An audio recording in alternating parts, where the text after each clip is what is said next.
أخليله هابتي ميكائيل بهال أب إيرترا بشان شعتي ميتين سمانين كلتن عامة مريت توليده أب اسمرا تكنيكال سكول بعودي سارفين تماهيرة أب مجرى شغلت شحن عسرت حدن كاب إيرترا ني يوغندا واتسيا مالتيو أب يوغندا كم سدتين يقولون وسنز ولا جزية غميته بدحرين ساوث السودان كيده أب كونستراكشن كامباني كم بروجكت مانجر كوينا 4-5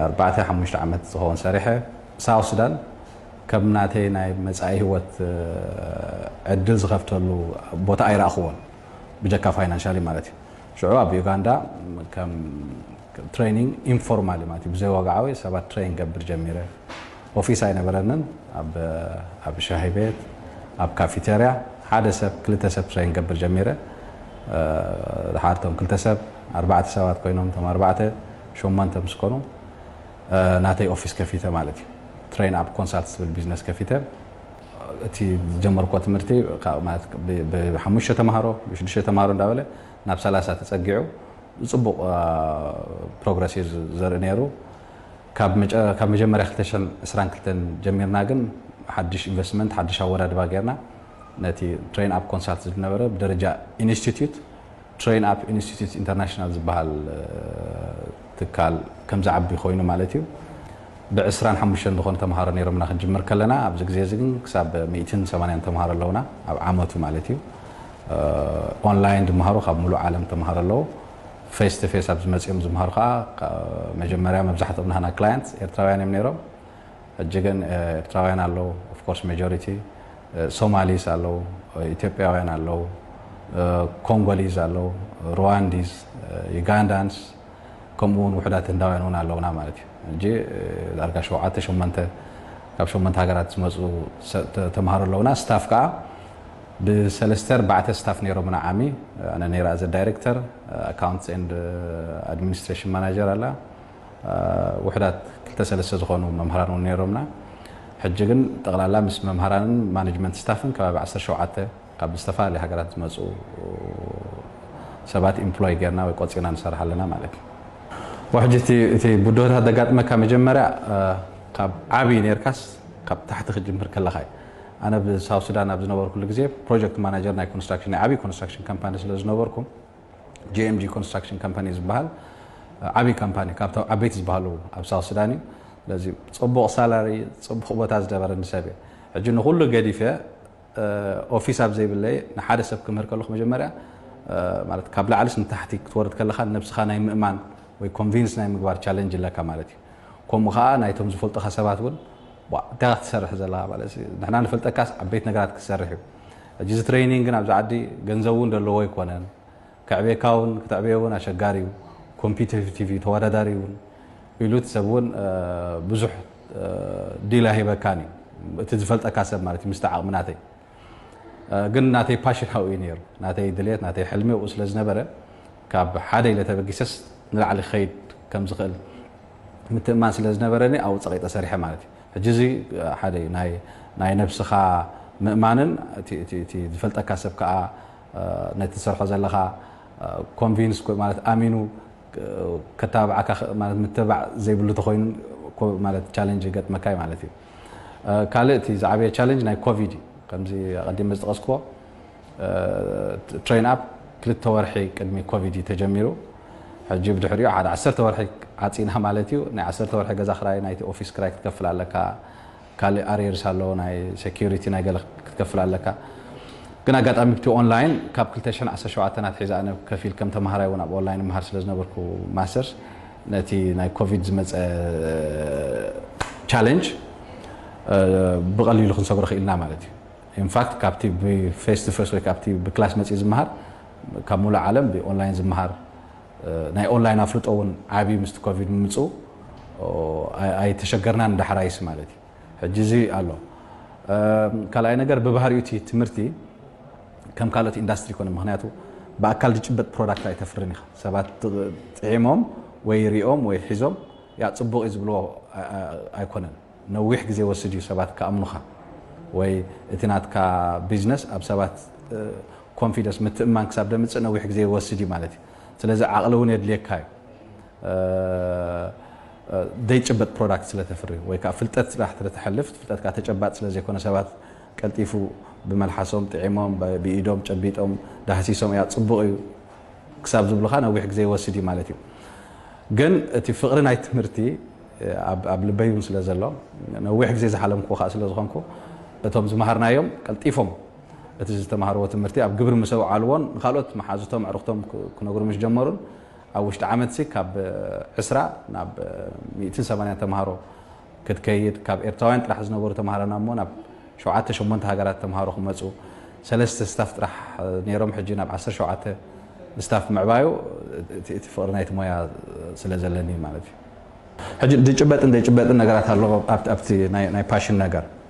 ሓደ ምሳኻ ዝውለድ ማለት ዘለካ ፍልጠት ናይ ምትሕልላፍ ልምዲ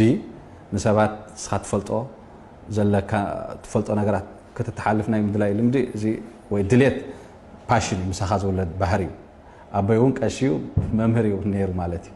ሕጂ እናራእኽዎ ዝዓበኹ ሞያ እዩ ኣብ ገዛና ናይቶም ቦይ ዝመሃሮም ዲያቆናት ሕጂ ዓበይቲ ቅሽሽቲ እዮም ሕጂ እዚ ሓደ ነገር ኣለዎ ማለት ምሳኻ ዝዓበየ ነገር ክደግሞ ቀሊል እዩ ካልኣይ ነገር ኣጋጣሚ ኮይኑ እውን ኣነ ጥራሕ ካብ ገዛና ናይ ምምሃር ፓሽን ኣለኒ ማለት እዩ ሳልሳይ ነገር ኣብ ሳውት ሱዳን ንኣብነት ፕሮጀክት ማናጀር ኮይኑ ክሰርሕ ከለኹም ብዙሓት ሰባት ኢንጂነሪንግ ወዲእና ሲቪል ኢንጂነሪንግ ኣካውንታንት ወዲእና ስራሕ እንደለና ኢሎም ኢንተርቪው ክግብሮም ከለኹ ወረቐት ኣለዎም ምሩቃት እዮም ነጥቦም ጽቡቕ እዩ ግን ኣብ ስራሕ ምስ ረእኻዮም ብዙሕ ኣይበርክቱን እዩ ማለት እቲ ኣብ ፍልጠት ኣብ ርእሶም ዘሎ ፍልጠት ኣብ ነፍሶም ዘሎ ፍልጠት ኣብ ባይታ ክትግብርዎ ነዊሕ ዓመታት እንደገና ክምኮር ኣለዎ ሕጂ እዞም ሰባት እዚኦም ሽግር የብሎም ምክንያቱ ነጥቢ ምፅኦም ኣብ ዩኒቨርሲቲ ሓሊፎም ብኡ እውን ነዊሕ ፅዒሮም መርመራ ሓሊፎም ወረቐት ሒዞም መፅኦም ኣሎ ግን ንምንታይ ዳ እዮም ኣብ ስራሕ ዓለም ዘይበርክቱ እንታይ እቲ ፕሮብለም ኢልካ ክትሓስብ ከለኻ እቲ ትምህርቲ ፕራክቲካል ስለ ዘይኮነ ወይ ከዓ ምስ ግብሪ ወይ ምስ ተግባር ምትእስሳር ስለ ዘይብሉ ሕጂ ኣነስ ኣብ ትምህርቲ ድሌት ኣለህዲ እናተይ ቤት ትምህርቲ ገይረስ ንሰባት ኣብ ሓፂር ግዜ ትሬኒንግ ገይረስ ኣብ ባይታ ለውጢ ዘምፅእ ኣለዎም ንዕኦምን ነቲ ዝሰርሕሉ ካምፓኒ ወይ ከዓ ናቶም ቢዝነስ ተኮይኑ እውን እቲ ናቶም ቢዝነስ ብሓፂሩ ለውጢ ዝርኢሉ ኣብ ሓፂር ግዜስ ለውጢ ዝርኢሉ ዓይነት ትምህርቲ ክምስርት ኣለኒ ዝብል ሕልሚ እውን ነይሩኒ ማለት እዩ ናቲ እቲ ጋፕቲ ትሪኦ ኢኻ እቲ ፍልልይቲ ትሪኦ ኢኻ ኣብ ምሩቃት ተምሃሩ ኣብ ኩሉ ዓውዲ ማለት እዩ 5-6 ዓመት ክኸዱ ኣለዎም ክሳብ እቲ ናቶም ፖቴንሻል ኣብ መሬት ትሪኦ ማለት እዩ ሕጂ ዝነዊሕ ግዜ ድሕሪ 5 ዓመት ካት ዝተማሃርዎ ተይሩ እውን ረሲዖም ኣለዎ ማለት እዩ ሕጂ ናተይ ሕልሚ እንታይ ነይሩ ከመይ ጌርካ ንሰባት ኣብ ሕፅር ዝበለ ግዜ ምስቲ ኣብ ባይታ ዘጋጥሞም ናይ ስራሕ ዕድላት ዝዛመድ ግብራዊ ትምህርቲ ወይ ከዓ ፕራክቲካል ኤጁኬሽን ከመይ ጌርካ ትቦም ድብል ነይሩ ሕጂ ትሬን ኣፕ ኢሎም ዝጀመርኩስ ኦኬ ሰባት ከም ሆት ኬክ ማለት እዩ ካብታ ኦቨን ኣውፅኦም ዝበልዕዋ ከየዝሓሉ ዝበልዕዋ ዓይነት ፍልጠት ክህልዎም ክኽእል ኣለዎ ዝብል ናተይ ድሪም ነይሩኒ ማለት እዩ ዳስ ዋይ ምስ ጀመርና ውሕዳት ተምሃሮ ኣብ ሓደ ክላስ መታንቲ መምህር 1 to 1 ወይ ከዓ ሓደ ንሓደ ሰፖርት ክገብሮም እሞ ኣብ ሓፂር ግዜ እቲ ዘድሊ ፍልጠት ከተሓላልፈሎም መምሃራን ካብ ክንዲ ካብ ዩኒቨርሲቲ ዝመፁ ናቶም ባክግራውንድ ናቶም ድሕረ ባይታ ቲዮሬቲካል ጥራሕ ዝኸውንስ ካብ ኢንዳስትሪስ ዝሰርሑ ኣብ ስራሕ ዘለዉ ሰባት ኣምፂና መታን እቲ ዘድሊ ጥራሕ ክምሃሩ ማለት ኣብ ቲዮሪ ክትምሃር ከለኻ ኣብ ዩኒቨርሲቲ ኣብ ካልእ ናይ ትምህርቲ ትካላት መብዛሕትኡ ቲዮሬቲካልን ምስ ኣብ ባይታ ዘሎ ነገር ከዓ ዝምድና ዘይብሉ ካብቲ ሽግር እቲ ዲዛይን ናይቲ ካሪኩለም ጥራሕ ዘይኮነስ እቶም ኣብኡ ዝምህሩ መምሃራን ፕራክቲካል ኤክስፒሪየንስ ወይ ከዓ ናይ ግብሪ ተመክሮ የብሎም ሕጂ ትሬን ኣብ ዝምህሩ ኩሎም ወይ ከም ኣካውንታንትስ ኮይኖም ዝሰርሑ ወይ ከም ማናጀርስ ኮይኖም ዝሰርሑ ወይ ናቶም ቢዝነስ ዘለዎም እዮም ሕጂ ነቲ ግብራዊ ትምህርቲ ምትሕልላፍ ዓብዪ ክስታይ ኣለዎ ማለት ሕጂ ዘለኒ ብዓብዩ ኣብዚ ዓዲ ንኣብነት በትናተይ ኮሚኒቲ ክንጅምር ኤርትራውያን ኣሽሓት ኣለዎ መንእሰያት ናይ ስራሕ ዕድመ ድበፅሑ ማለት እዩ ሕጂ ዩጋንዳ ክመፅእ ከለዉ ብዛዕባ ዩጋንዳ ዘለዎም ምስሊ ካብቲ ክብገሱ ከለዉ ካብ ኤርትራ ተበጊሶም ካብ ኢትዮጵያ ተበጊሶም ካብ ሳውት ሱዳን ተበጊሶም ብዛዕባ ዩጋንዳ ዘሎ ምስሊ እንታይ እዩ ስራሕ ከም ዘይብሉ ብሓዋላ ጥራሕ ክነብሩ ከም ዘለዎም እቲ ሓዋላ ከዓ 4-5 ዓመት እውን ዝቕፅል እዩ ማለት እዩ እዚ ዓይነት ተሓስባ ሒዘም እዮም ድመፁ ግን እቲ ዘሎ ሽግር እንታይ እዩ እቲ ተሓሳስባ ዳይኹም እምበር እቲ ባይታ ካሊእ ኣብ ዩጋንዳ ሓደ ክሰርሕ ዝኽእል ሰብ ሞያ ዘለዎ ትራንስፈራብል ዝኾነ ናውሌጅ ወይ ከዓ ግብራዊ ዝኾነ ፍልጠት ዘለዎ ሰብ እንተኾነ ነብሱ ክኽእል ይኽእል ካብኡ ሓሊፉ ከዓ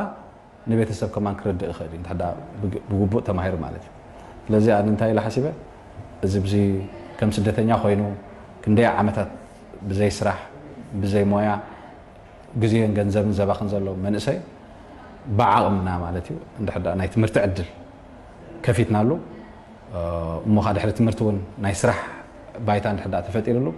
ነብሱ ክእል እዩ ካብ ሓወላውን ክድሕን ክእል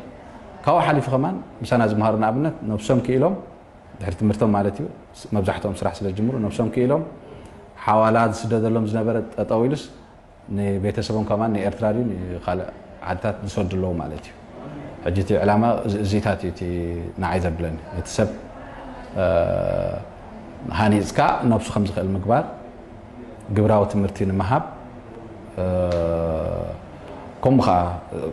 ፓሽን እውን ስለ ዘለና ትምህርቲ እሱይቲ ዘበግሰኒ ማለት እዩ ገሊኡ ኮርሳት 3 ወርሒ ዝወስድ ኣሎ ሓፂር ኮርስ ማለት ሾርት ኮርስ 6 ወርሒ ዝወስድ ኣሎ ዓመት እውን ኣሎ ሰርቲፊኬት ለቨል ዝወስድ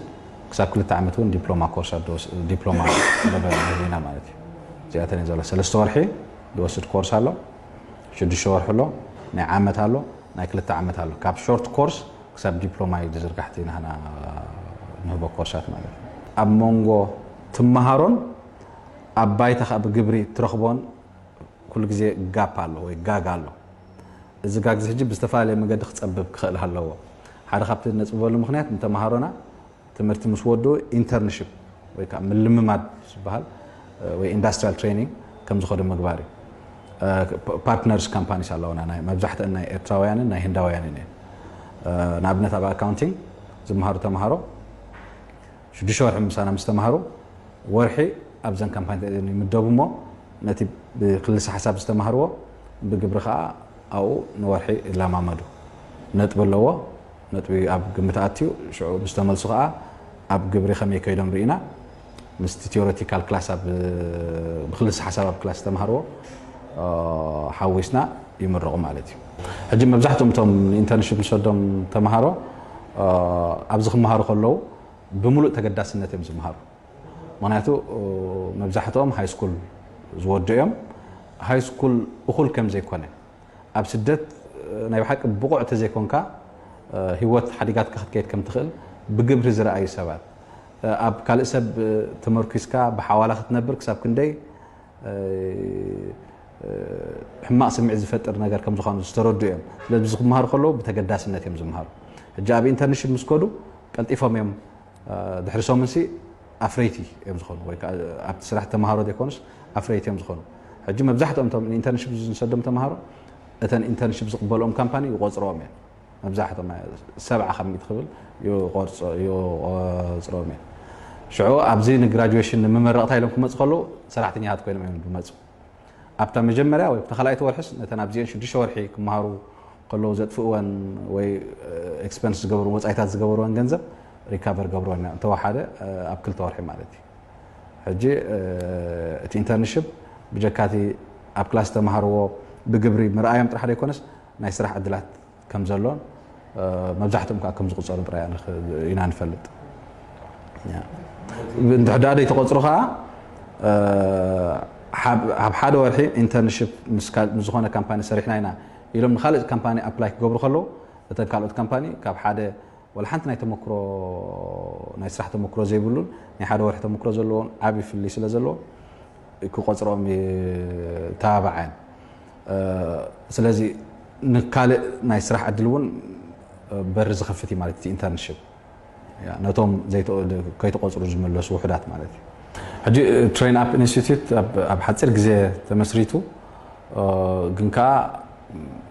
ብቕልጡፍ ዝገስግስ ዘሎ ናይ ትምህርቲ ትካል እዩ እዚ ኣብቲ ኳሊቲ ወይ ካብቲ ዓይነት ፀቂጥና ስለ ንሰርሕ እዩ ወይ ከዓ ኣብቲ ንህና ክላየንት ኬር ናይ ተምሃሮ ኬር ብዙሕ ስለ ንሰርሕ ንተምሃሮ ከዓ